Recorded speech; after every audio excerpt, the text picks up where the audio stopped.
in this best of 5, and his Joy keeps getting banned out. I'm really questioning at this point, do they need to start thinking about neutral objectives differently? Because right now... Different drafting scene right now. And if I'm Falcon, I think I set on the Bruno. It's potentially your last game. You have to play for comfort. Yeah, either the Bruno or securing that Suyo, possibly? It's going to be open. Change things around since it's going to be open either way, depending on what Team Spirit would like to ban for their last ban into the first phase. They've been banning that Suyo, and they still do. They hammer down on the jungle picks, and they want Team Spirit to go pick the Bruno. And they go ahead and pick it up. All right, so now they got their Bruno, one of the most successful picks so far. 54% win rate, at least 90 plus in terms of pick and ban. It's always picked or banned in these matches. Let's see how Team Spirit is going to respond this time round, because at least we know from Falcon's side, if they're going to play Protect the President, they can absolutely do so. But how are they going to approach it? Are they still going to go with the Granger tech like they usually do, or are they looking for single target lockdown? I think that Betty's more comfortable with single target lockdown, so I'd imagine that they would play more for a dive. Yeah. I don't think they're gonna secure the. It was early too. Oh, they do. I wasn't expecting. I mean, Vanilda's out of the picture either way, so I think they'd be okay with this. And you tend to limit the possibility of the alpha since you already have the Eve in your hands. Yeah, even though, okay, they see the Eve, so instantly the first two picks are, let's answer the Bruno while getting our comfort playstyle. Sure. I feel like this is also a trap, because if Falcon overthink this and they go like, let's pick up our two beefy frontliners, High Loss, Gato, take real right away, that can be just countered by Team Spirit. Don't forget, Team Spirit has an Akai option, has a Beleric option as well that can pair well. So let's see, they play the Frederick Bruno into the Eve, but it is the Hayabusa that they're up against in the jungle. They pick up the CC. I don't like it. I mean, they changed the hero for Dax, but will this be the best option next to the alpha? Denied here by Team Spirit? I think they're making a hard read on the EXP lane. They're like, we want something dominant, we want something that is able to win out his lane, but it has zero lane pressure in terms of just raw pushing, right? So at this point, like even if Bumba decides I'm gonna play something like Gatot, I don't mind losing like half my HP bar as long as I move out of that lane first and you don't get to participate, I can force 5v4s around neutral objectives. See if Team Spirit will fight with a slow roaming XP front. My goodness. Oh, and they go glue too. And that's another pick to give a massive headache on that Frederick. I wish it was just a glue, but this is Kid Bomba's glue. Yeah. And it's been denied him countless times. That if Kid Bomba getting the glue, okay, let's say, you know what, Faramis is open, but would you really want to play the Faramis into the Eve? No, you just ban it. I think if you're in Spirit's position, you just ban it. You target the mid lane, force PX7 to play. I would say that the bans probably look like Farmis, maybe even Vexana to a certain degree. I would say that Valentina is usually the go-to in terms of the bans, but in this case against PX7, those would be my two guesses. Oh, they're really making sure that Kid Bomba gets to play his game, but now Falcon of Esports trying to look at Sao. They seem to be opening a lot more gold laters than we thought. Hope will find a way, even when others will. Yeah, really great call coming in from Ren. This is the blind CC. It hurts, but it's going fast, but they're also making sure that the high loss is gone at the same time. Yeah. Team Spirit are sort of trying to give a very attractive option of an Angela mid to Falcon, but I feel like that would be a trap, because the Angela empowers the Bruno, most importantly empowers the CC, which will be the linchpin of your draft now.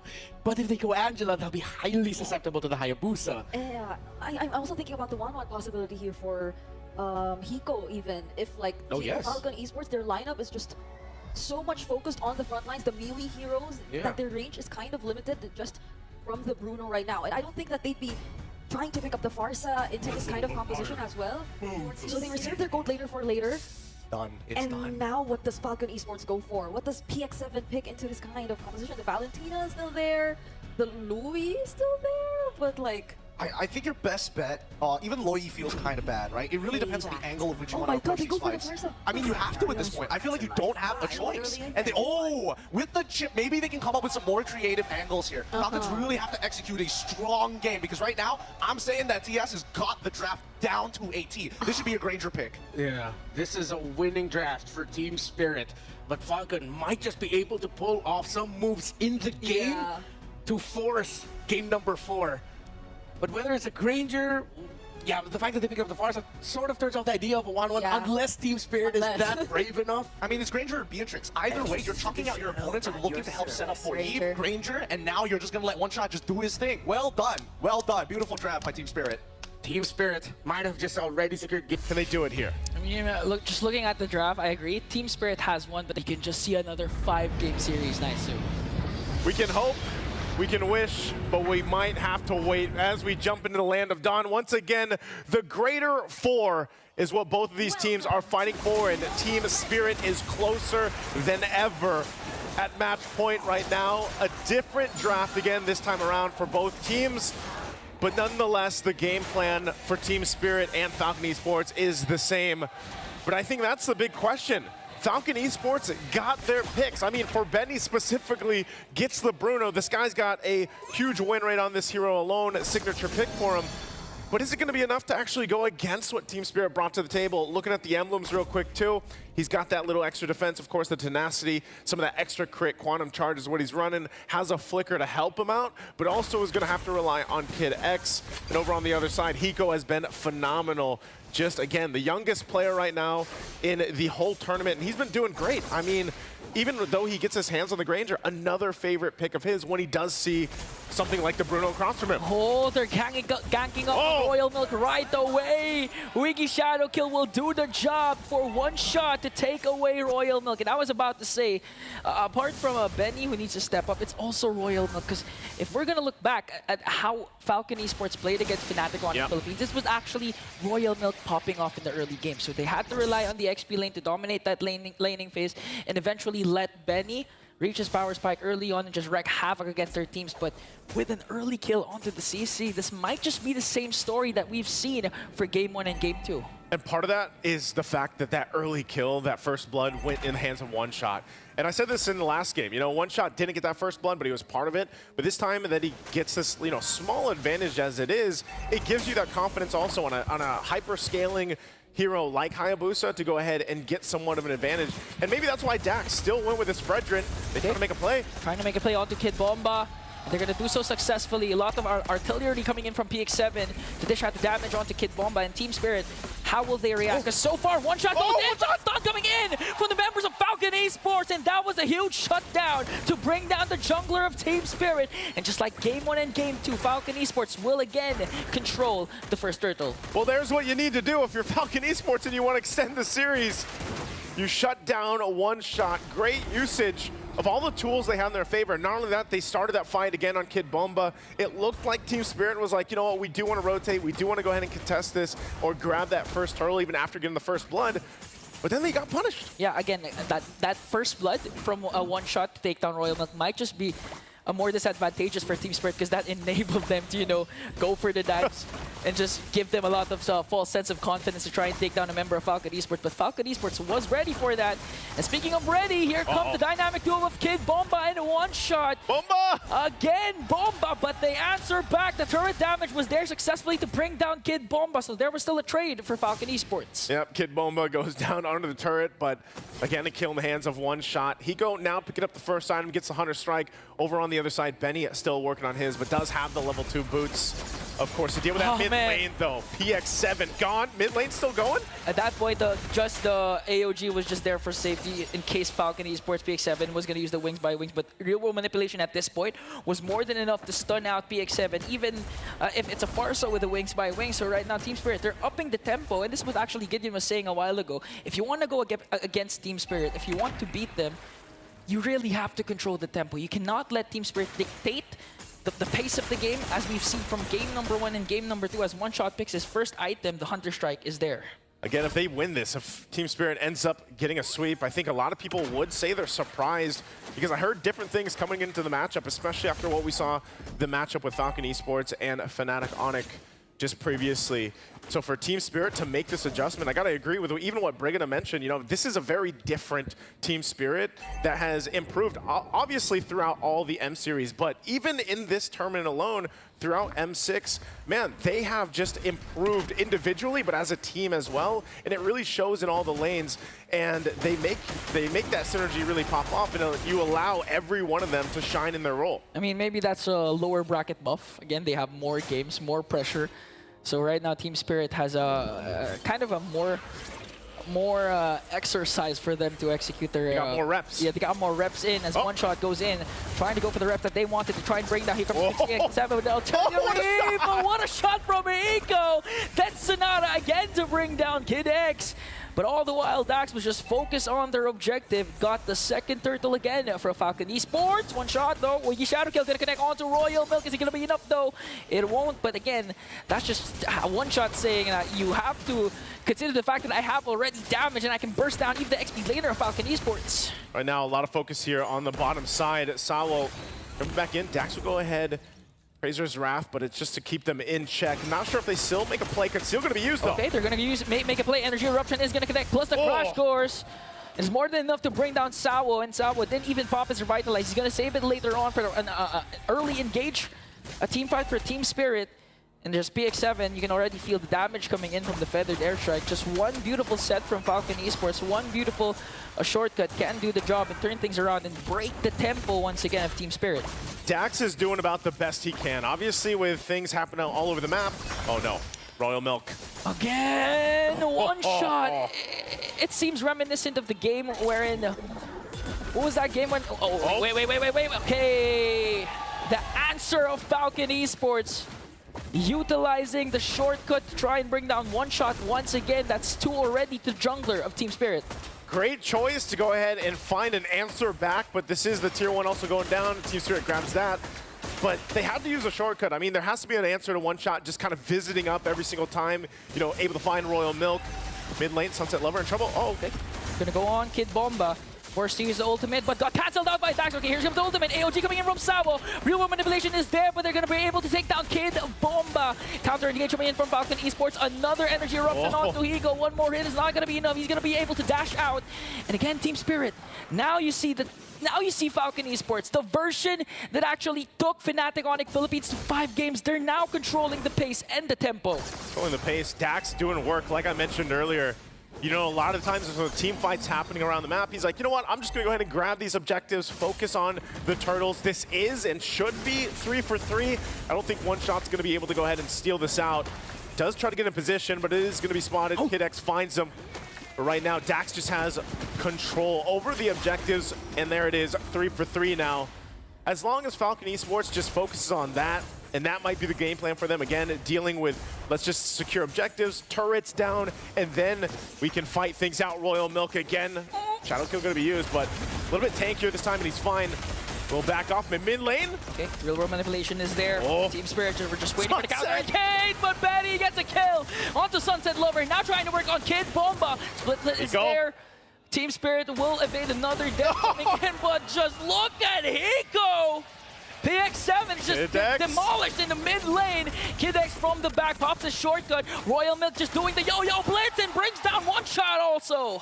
Oh man, one shot, you know, getting caught into that shortcut. Good play from Kid X even to utilize the conceal, but someone's got to do something either gold laner, and that's always why we were talking about this trend for both these teams. The gold laners are who you want to be able to shut down if you want to get the upper hand.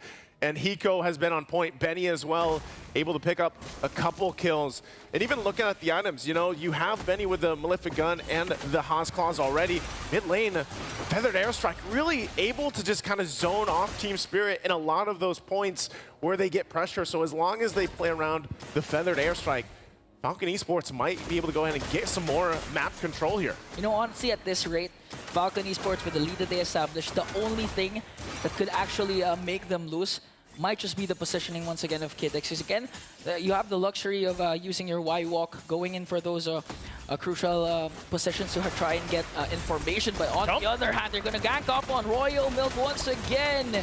A lot of ultimates has been used, but that was more than enough to bring down Royal Milk.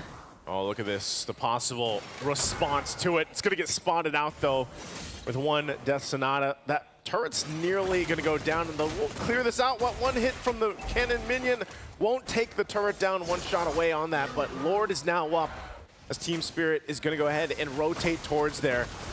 Again, they might be able to go for a pickoff if they can before they actually commit to the Lord. But it looks like they get the space advantage already to work around with. Falcon Esports going to have to get here in time there.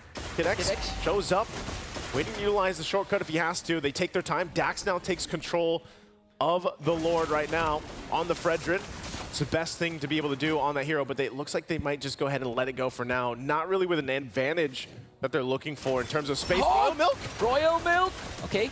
Still able to escape. Here comes the AOG plus the shortcut coming in from Kid X, though. It's going to be a 5-on-5 flash. Artillery coming in from BX7 with a feathered airstrike. Going to bring down Sawo, and that's a huge advantage for Falcon Esports. Hiko, though, on the other hand, that's not going to connect onto Royal Milk. No casualties for Falcon Esports. So casualties. Sawo is the only one that went down, and One Shot, meanwhile, is getting the buff. We'll see if they actually commit to the Lord. They might still second guess this. They're going to take control, and it looks like Falcon Esports should be able to secure themselves a Lord, locking in another objective. So objectively, Falcon Esports has been on point for this game. We'll see if they're able to utilize this now and get more momentum in their favor as they work on this tier 2. Benny knocking it down, turret falls. Again, the feathered airstrike has been a nuisance for Team Spirit, really trying to work against that. I mean, just going back to the draft, the way we saw things, it was really hard to execute a Fredrin up against Eve, especially if you were going to play around the real-world manipulation. But for some reason, Falcon Esports was able to work around that, really heavily utilizing the fact that they have Kid X with a shortcut that they can just literally go for the backline, avoid the real-world manipulation. But apart from that, I'd like to commend Royal Milk, because Royal Milk has been a huge distraction for Falcon Esports, to the point that One Shot is always trying to go for Royal Milk because he knows that he can't go for Benny. Benny has a lot of guards, a lot of bodies ahead of him, protecting. It's like protecting the precedent all over again. That's the story of the two teams for the most part. But this time around, so important for Benny and really relying on it. And PX7's been doing a phenomenal job himself, just kind of locking things down with a feathered airstrike. You would think, you know, once that feathered airstrike is down, that's the best opportunity for Team Spirit to answer back. But it's also just been creative usage of having the Chip. Again, Chip, a hero that was so dominant before, you know, brought so much presence to the map. Still does, but is a little bit less successful than it was previously when it was always contended or banned out in some way or another. But Kid X has done a good job, whether it's concealed play, whether he's dropping down the shortcut to collapse down on One Shot when One Shot makes a play. Great usage. Winter Crown now defensively for Royal Milk. Royal Milk's had a hell of a time, man. He's been getting focused down for so long. Well, now he can buy himself more time. He's quite tanky himself, even with the Oracle now. So Royal Milk's biggest thing is he's just the distraction at this point. You know, get a lot of that focus on you if he can, and then let the rest of the team shine. As long as they take care of Benny, Falcon Esports should be okay. Yeah, but again, if we go back to Kid X, specifically the Chip, it could be a double-edged sword for Falcon Esports, because we've seen a Chip used against the team that was using it. I remember it was a Joy that was trying to defend their inhibitor-based turret, and because the Chit went in with a shortcut, they were able to turn things around, and that could be the same story for the side of Team Spirit, to utilize the over-aggression, the false sense of confidence that they're getting with the 2.7k gold lead and a huge map control. So right now, Team Spirit, the main objective, again, is to try and target Benny, prevent his early game power spike, and as much as possible, just literally try to, you know, look for entry points that Kid X could utilize against them. Right now, they're just trying to control from losing their side of the jungle, because Falcon Esports has been all over the place, you know, playing around the advantage that they have. Again, even down to the turrets. You know, Team Spirit only has one turret down, and that's in the bottom lane. So now, on that side of that bottom lane, the Lord does come up. Falcon will get in position. One Shot checks things out. He's going to get the information he needs. I don't think you want to go ahead and walk up to this. They might just give this away. It's going to be blitzed down. They go in. One shot. Let's see, okay. They're waiting for the perfect opportunity, but still Dax gets the Lord. Here comes the attack of Falcon Esports. Royal Milk just trying to work on Kid Bomba. Benny gets the kill onto Bomba, plus onto One Shot. The two members down for Team Spirit and Falcon Esports. They also got the Lord. Yeah, a little miscommunication, it seemed like, from Team Spirit that time. I mean, it didn't seem like they really had a singular plan on how they wanted to approach that. One Shot was in range also of the Lord, but not able to win the retry, but then also gets kind of caught out. So with that, Falcon Esports not only gets that Lord, but they'll take some of these base turrets too. Feathered airstrike already enough to drop down as Royal Milk just goes ahead and yo-yos down in the front side. Just look at Royal Milk and Benny. I mean, the combination. Oh, here you go. One more, and Detonata's going to connect. Royal Milk, you overstayed your welcome, and we will take you down. This might be Team Spirit opening to try and save their inhibitor turrets in the top and mid lane as they work on the second Lord up top. Really, yeah, he did overstay. I mean, I guess no, he's just showing him yo-yo tricks is what he wanted to do, because it was him versus 3, and the Lord is going to be worked on. It's taken out. They lose that base turret, though. Down the bottom side, Sawa jumps in. PX7 was able to evade that with the wing spike, but here comes one shot with the shadow kill. No, that's again for the side of Falcon Esports. So that was two ultimates used up by Team Spirit, but they failed again to take down a major damage dealer for Falcon Esports. Surprising here, the amount of damage Sunset Lover is obviously able to set up Hiko alongside him. Whenever that real-world manipulation is dropped down, you know, you kind of have some free reign.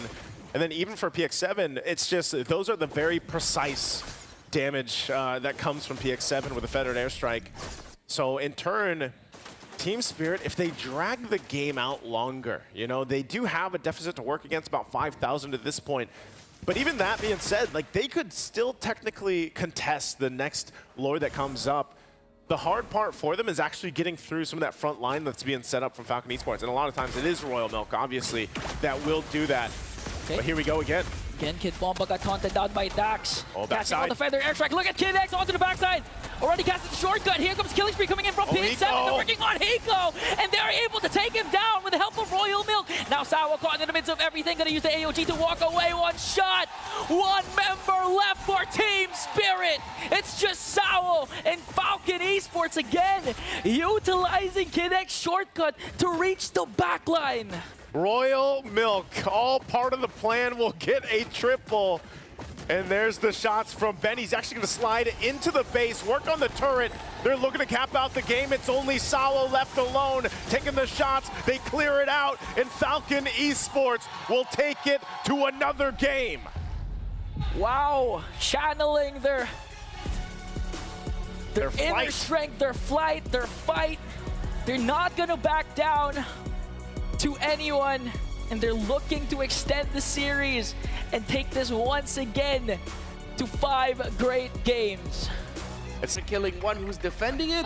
The chip will mess up the team fight and the Mac out. I mean, unfortunately, he did have Revitalize. If he had Flicker, maybe he could like try to escape as well. But then again, I understand how the early game went, and that's the big issue here. Despite having a really clean team that is based off of these simple combinations, slow down your targets with either Sunset Lover or Hiko. You have the range to do so. Even Kid Bomba can be up in front. And when you do so, that's when you can start looking for these big plays. I think that one shot played the early game a little bit better overall, but once we started rotating into the mid game, it felt like they caught him with his pants down. Oh, you took out Royal Milk. Next thing you know, Kid X shows up and instantly finds the clapback. Great response by Falcon Esports, and they tick the box that we suggested they tick heading into this game number 3 draft, which is get faster wave clear at the center of the map so that you can get into position a little bit better. With that change, with PX7 showing up with what's slowly becoming a signature Farsa pick in his hands, how well it meshes with the Fredrin and even the Bruno of Benny, I think now Team Spirit has a lot more to think about, because it's